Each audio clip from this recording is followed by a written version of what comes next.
Ellis. Okay, the Ellis County, Kansas Public Building Commission meeting will now come to order. And Donna, please note that all three members are present. And is there any changes to the agenda? Yes, sir. Prior minutes from July 13th, you gentlemen have a chance to review those? They look fine to me. Yeah, nothing. Okay, and the minutes will stand as presented. Consideration of accounts payable. JD. Thank you, Mr. Chairman. We had none until just today. We received an invoice in from Ben Moore Studio. It's for $1,000. So it's not on the agenda. We'd like to have permission to go ahead and pay that. And that was for elevator, I believe? Yes, that is correct for the elevator. Yes, sir. Okay. Do we need a motion for that? That'd be, if you wouldn't mind, please. Okay. I'll go ahead and make a motion to pay Ben Moore Studios. I'll second that. We have a motion and a second. All in favor say aye. Aye. Motion passes 3-0. Thank you. Project manager report.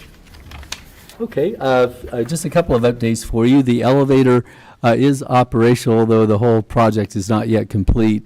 We're currently waiting on the elevator to be hooked up to the fire alarm, and also the old elevator pump and controls to be disconnected. So we don't yet have a date on when they will get here, but we're also waiting on a quote to hook up the camera and access the security cards as well. Okay. Any questions? Nope. Sounds good. Okay. No executive sessions? Okay, the Public Building Commission meeting will adjourn at 5:02.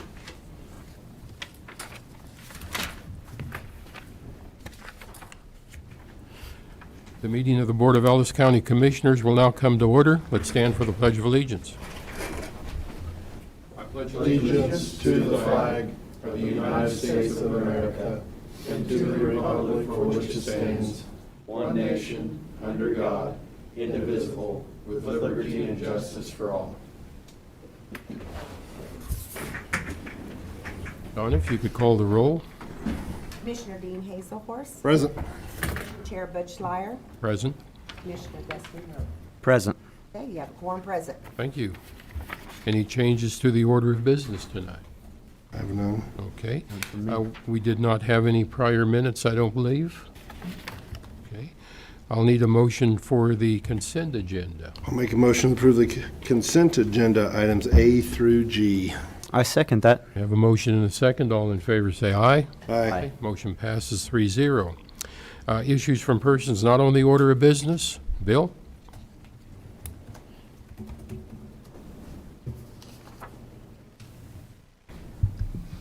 Good evening, Commissioners. Bill Ring, Public Works Director. I just wanted to give you an update that on Friday, hosted by the Chamber of Commerce, Sarah Wassinger's here this evening, they had the groundbreaking event for the Arc Park, and it was a wonderful event. We did bring a road grader over for them to use as a backdrop and to show our support. I did meet with the somebody from staff at the park company that's going to be getting us the final details on the dirt to be moved. You know, you guys committed to doing that. Sure. So they're working on finalizing those details and whatnot. So as we get closer, I'll keep you informed. But like I said, it was a wonder. I bet there must have been 100 people there. It was very well attended, and it's a wonderful thing they're doing. So. Bill, I was in a Big Brothers Big Sisters golf tournament while that was going on, but how long will our process take approximately to get them prepped for the rest of it? They're still trying to make some decisions. I would think with what they initially had said, we'd probably be in another few days. Oh, There's okay. really not that, they've got it, the project segmented. Section A is where the actual, the fun and stuff is gonna be. And then Section B is gonna be the parking facility, and then Section C, and then they're gonna come back. They wanna do that splash pad, but that's gonna take more dollars, so that'll be D.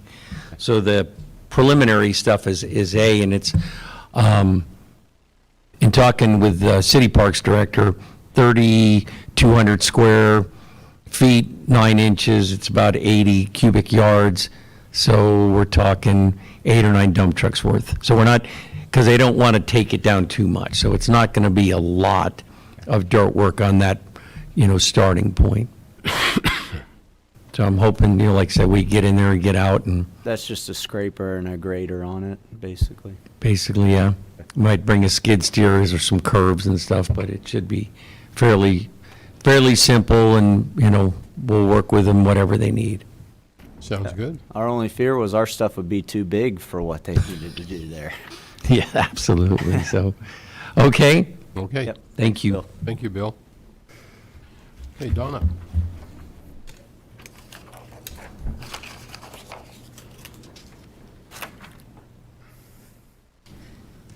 Well, election's still busy, and this week has has a big deadline.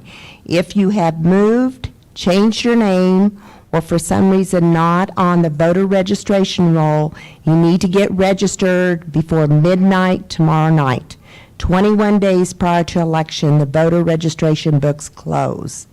So do check that out because that deadline's coming. Then on Wednesday, we're required by Kansas statute to send out all requests that we have for advance ballots to be mailed. Right now, we have around 3,800. I do expect for close to 4,000 because the quantities that are coming in. We've had a few come in and state that they do not wish their ballot to be mailed, that they want to come in and vote in person. So we can still do that, but it's a large volume to work with. So busy place. And then the ballots go out, so I encourage everyone to do your voting, then seal your ballot in the ballot envelope and sign that ballot envelope. And there's 3 drop boxes in the county. We spoke last week about the new ones in Ellis and Victoria in front of the city clerk's offices. It's very patriotic. And then, of course, ours that is south of this building at 718 Main. So we hope people will use that, or they can put postage on their ballot envelope and get it back to us. We have to have the ballots back in our office no later than 7 p.m. election night, unless they're mailed in the post office. They give until that Friday, but it still has to be postmarked election day or prior. So, and ballots, we have sample ballots in. So do check out Voter View. It's clearly found on the website lsco.net. Thank you. Donna, I've got a question for you. Yes, We did set the election canvass, the 16th, which is on a Monday. And that is going to be the final day we can have a canvass. Is that correct? That's by statute. that is correct, right. I had requested that we wait until the Monday because we have a holiday before the canvass or right after the election on that following Wednesday, and Veterans Day, and it's going to be a big election. We have to do an audit to the election. There's a lot of work into it, so I just felt better asking if we could wait until that final time, which would be Monday the 16th, correct? And we will have that canvass that will follow our regularly scheduled commission meeting. Okay, We'll have it last. okay, And because it is the final day, we will certify that election that evening, regardless if there are any controversies or whatever. We will certify it if it takes us all night. okay, okay. And you're going to still be here at midnight tomorrow night in case somebody wants to come in, right? And Well, there's a lot of them that go across, through the computer, the web. So, we will get everyone that has put in a voter registration, and get those activated. And a voter that registers will receive a certification of that voter registration from our office that has a state seal, and it will tell them where they vote if they wish to vote on election day. Okay? And again, we'll start advance voting October 19th. Okay, Donna? Thank you. As you get ballots in through the mail, or through the drop boxes, are you allowed to count them before Election Day? No counting. All that we will do is to check the signature to make sure that that is the voter's signature. And then we drop them in a locked box, and then I hire a 3-member board that will open those, keep the secrecy of the voter vote, and we'll put those in the DS-200. No tabulations are ran until election night. I did notice on the TV that some states are allowing those tabulations to begin real promptly. No, no.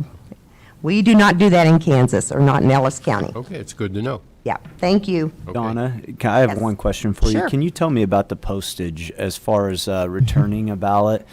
Is one stamp enough on our ballots, or do people need to really verify, or is it prepaid? I know you said No, ads. it is not prepaid. Okay. No.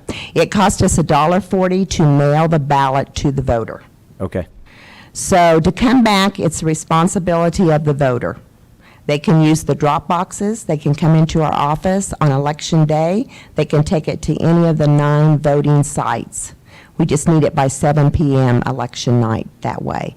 Or if they put it through the mail, they need to check the amount of postage that's needed. Okay, very good. Yeah, I think if we could figure out about what that takes and number of stamps, I think that would be good information maybe by next meeting for the voters. But it's something I think that they should really verify, not just throw one stamp on and expect it to get to us. They got to pay the proper postage so that we can get their vote in. Right, the responsibility goes to the voter. Thank you. Okay. Thanks. Okay, the monthly financial report. Fellow commissioners, any concerns or questions? I had none, Butch. None from me. Okay. The virus update. Jason?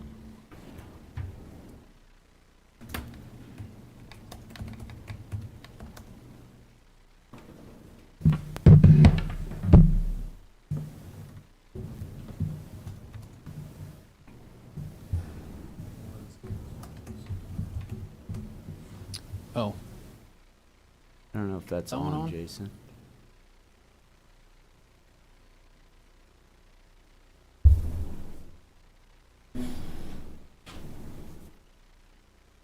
There it goes. We had it for a second. We might have to ask the new hire that Yeah. started in the IT department. just says same thing, no signal.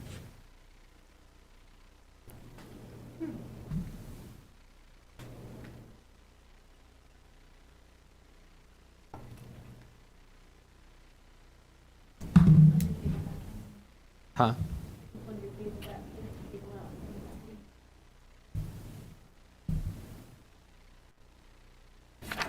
Did you unplug it? Isn't that what IT's supposed to say? Did you turn it off? Turn it back on? So sometimes the hammer works, Jason. That's my favorite. Well, that's all right. So, Jason Kennedy, Ellis County Health Services Director. So honestly, tonight, what I was going to talk about is the same thing we've talked about every night since really July and before that. Our cases are too high. Our percent of positives too high. As the public continues to tire of restrictions, they will become more apathetic and more angry.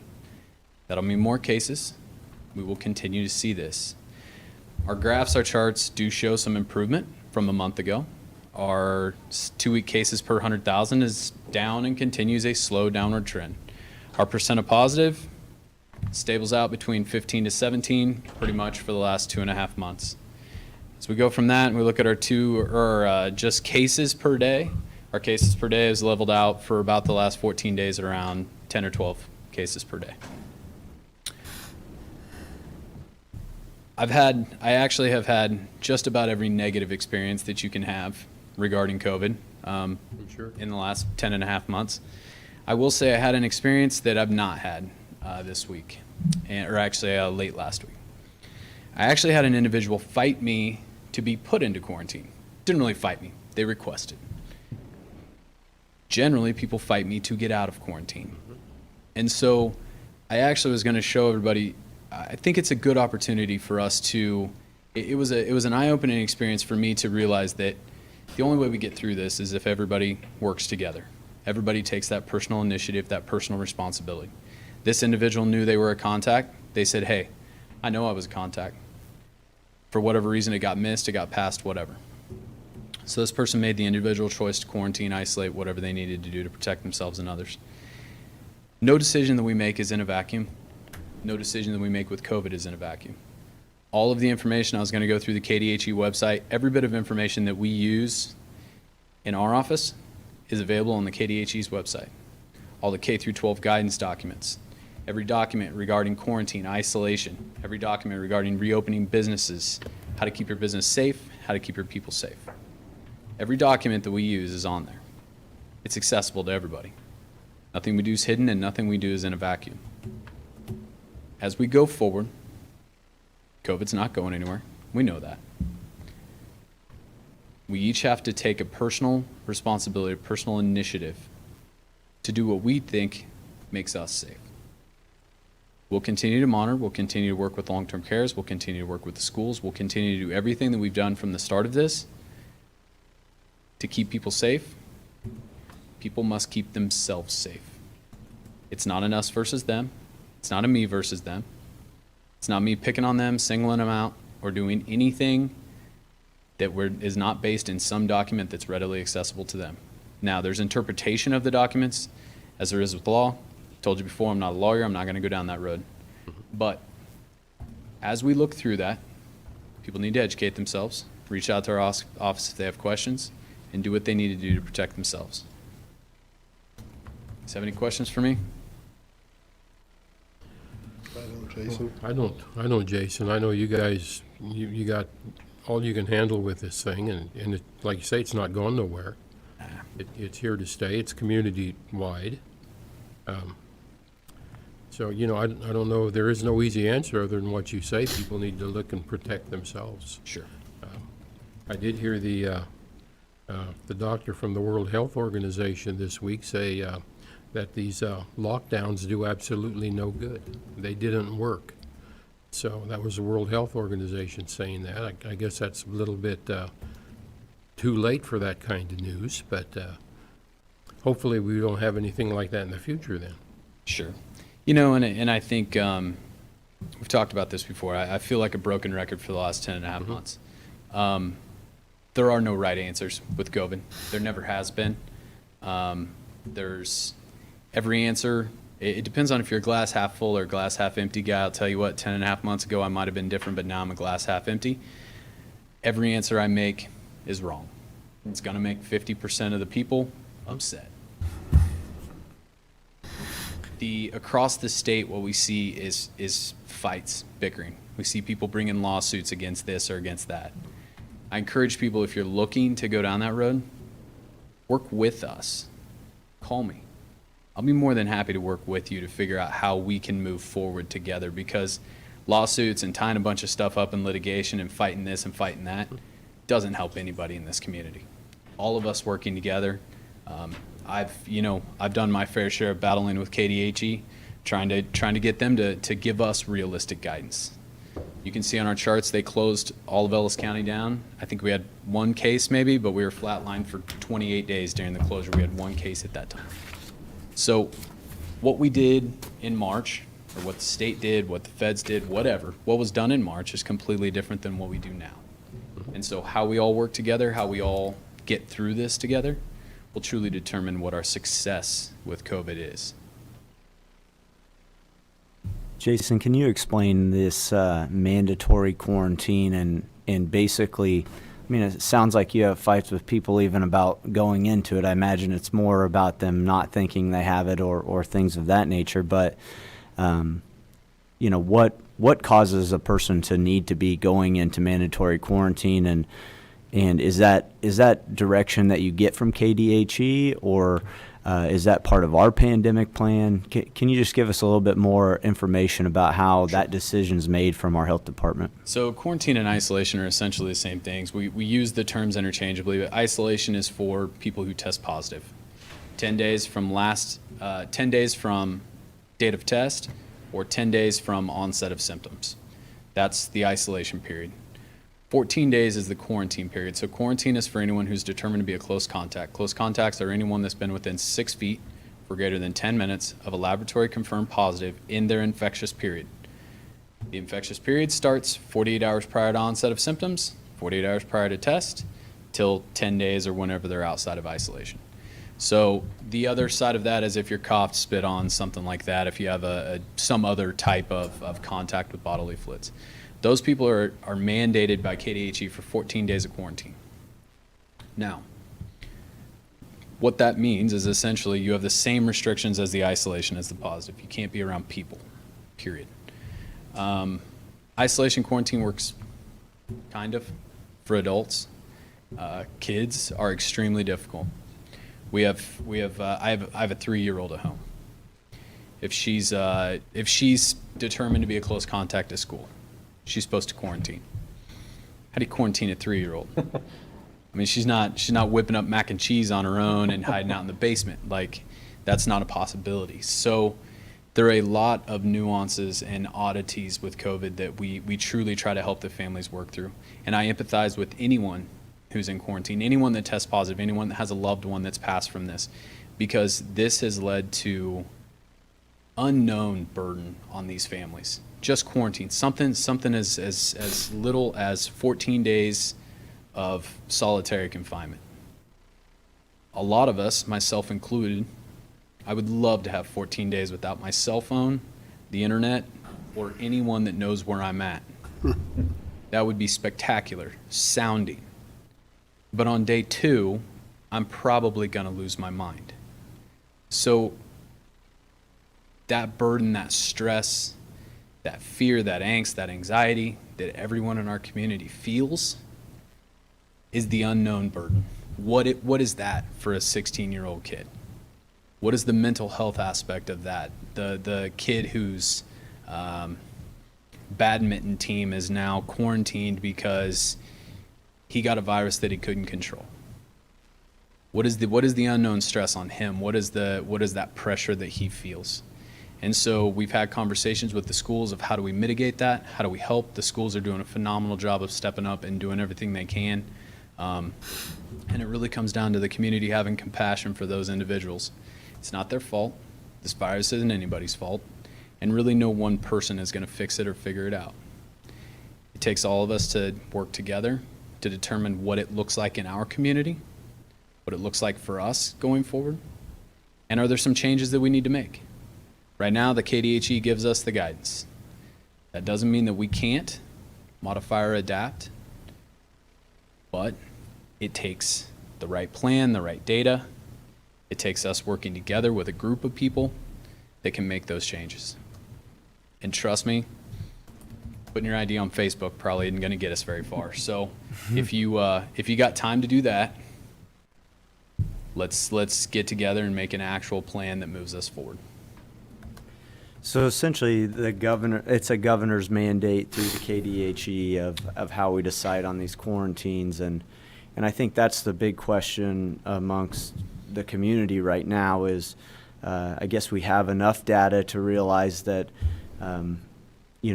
people under the age of 35, 40, almost 60 years old are relatively safe even if they contract this. The issue is them spreading it to people that aren't safe from COVID-19. So a lot of the questions I've been getting is, what's a possibility that we can lessen these type of burdens on families, on businesses, and things like that if we are willing to take and understand the burden of risk involved in that? So quarantine and isolation, which I don't remember the statute off the top of my head, but quarantine and isolation is actually a statutory obligation from the state of Kansas. That statute basically determines that the public health officer or the secretary of the Kansas Department of Health and Environment, which is Dr. Lee Norman, him and I essentially share the role. He's not necessarily more powerful, less powerful than I am, and I'm not more powerful, less. We share this role. And then local authority, which is you guys, can mitigate, dial back, or lessen restrictions that I put into place or that type of stuff. That's my understanding of the statutory obligation that I have. Quarantine and isolation is specific. There's statutes specific for communicable diseases, which is this. The isolation quarantine periods are not specifically mentioned in the statute because the statute deals with all communicable diseases which have different latency periods of viruses. It just says communicable disease. So with that, we use the KDHE guidance documents. They're the authoritative body, or they're that state level body that gives us those recommendations or guidance. Right now, the KDHE is also following the CDC guidance, but they've even modified some. CDC guidance changed 6 feet for 15 minutes, maybe 2.5 months ago, something like that. KDHE stuck with 6 feet for 10 for the state of Kansas. So there's a lot of different authoritative pieces there, and there's a lot of different statutes come into place. Then there's recommendations, there's guidance documents, all that kind of stuff. So there is local control. House Bill 2016 does give us some local control to make some changes, but anything we change puts us at a position where we are contrary to KDHE or contrary to CDC or contrary to those guidance documents that have historically been used with communicable diseases. You know, Commissioner Schleier, I read the article that you talked about where the CDC has kind of made a flip on the idea of these lockdowns, and you know, frankly, I don't think it's even about COVID-19. It's about how detrimental these lockdowns are to the poorest people among society, and how detrimental it is to their health in the long run, and you know how many deaths we end up with in the long run really affects poor people much quicker in the socioeconomic level. But you know, I think I'd be interested in discussing that. I think that as long as the school boards of Ellis County are interested in discussing that, I'd be willing to consider lessening any of those burdens that they might deem to be something that they would like to change from their perspective.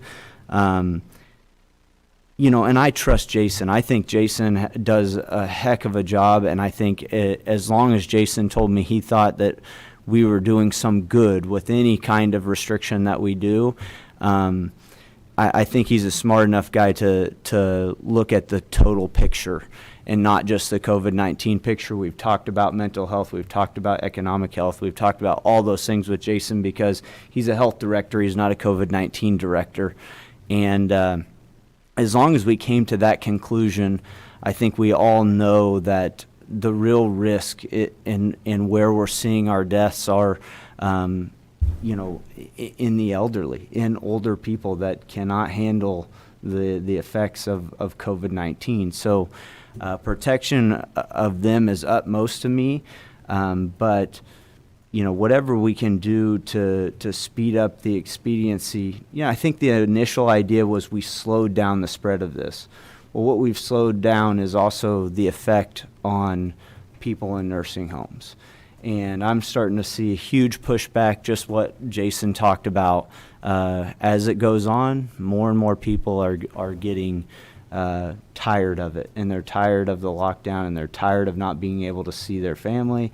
And now we're starting to see all the effects of what a virus can do to a society, especially a society where the government decides they need to make changes to mitigate the effect of the virus. So, you know, I'm interested in that. I've seen, I guess, a lot of data. Whether or not that data is consistent or right, I guess isn't necessarily for elected officials to decide. We're the ones that have to be the gut of the community. We have to make the hard decisions. If all we're going to do is use data, then we might as well let scientists at colleges be our elected officials and not the people who end up making the final call on things. And I don't think that that's what our society wants at all. I think they want us to make a gut call on occasion. And if that gut call is that we don't know that young kids are having a bad enough effect from this, we don't expect that there to be spreaders or super spreaders of this virus, then I don't think we should be as hard on them or their family as maybe the KDHE says or the governor of our state says. So I think that should be a discussion. Obviously, I think we're in a big uptick right now, and I think as much as we can do to help stop the spread of COVID-19 and hopefully work it out of our long-term health facilities, the better off we'll be. But I think that's our biggest issue right now, isn't it? Long-term care. Long-term cares account for the significant amount of mortality. So the mortality risk in long-term care residents is significantly higher than anywhere else.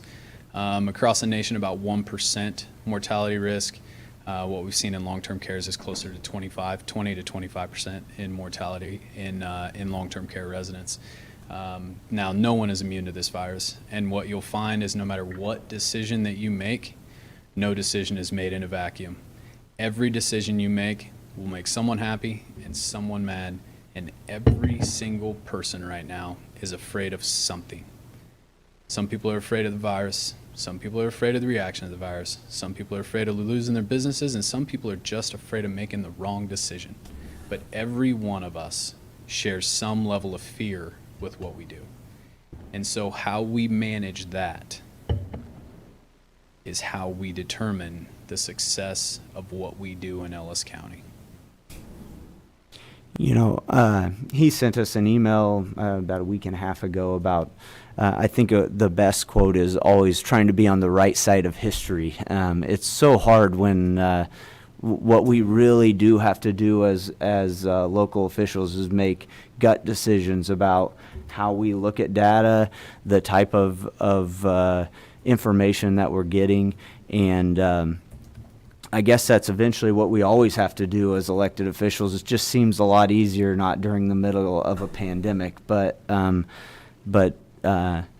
know, any kind of guidance that you see that you think would be better, I'm happy to look at. I am for local control of things, and so I believe that if we think anything is overdone, underdone, we should be taking a look at it at any given point as a board of county health and trying to make the best decision, or at least moving those decisions to our local school boards, to our city commissions, and allowing them to, you know, do what some of them have done, which is mask mandates when we didn't think that was a good idea, or what have you.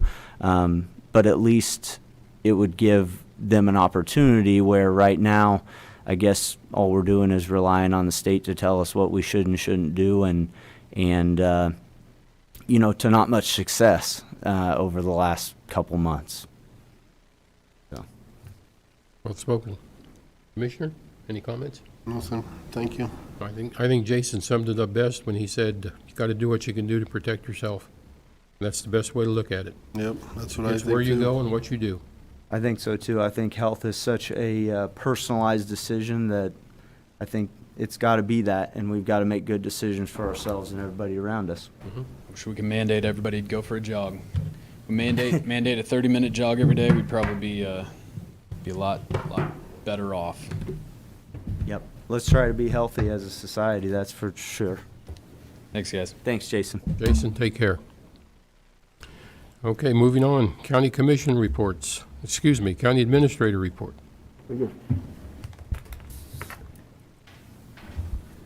Thank you. I wanted to circle back, I guess, first, based upon the chairman and I's conversation on Friday. So regarding the canvassing meeting on the 16th, then would you like to set a time then for that meeting? The time will be following our commission Just meeting. immediately following. Okay, very good. And I also thought I would give you an update on the CARES funding. Last time I reported that we had issued payments that totaled to $660,000. We had another run that went this week. It was a very busy week, and $1.3 million was issued this week. So in total, that's almost $2 million of a $5.7 million.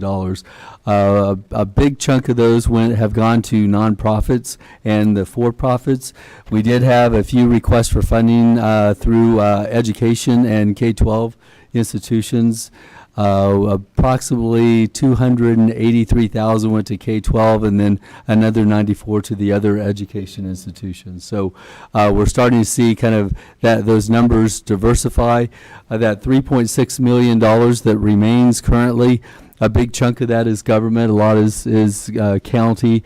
2.5 million is in government.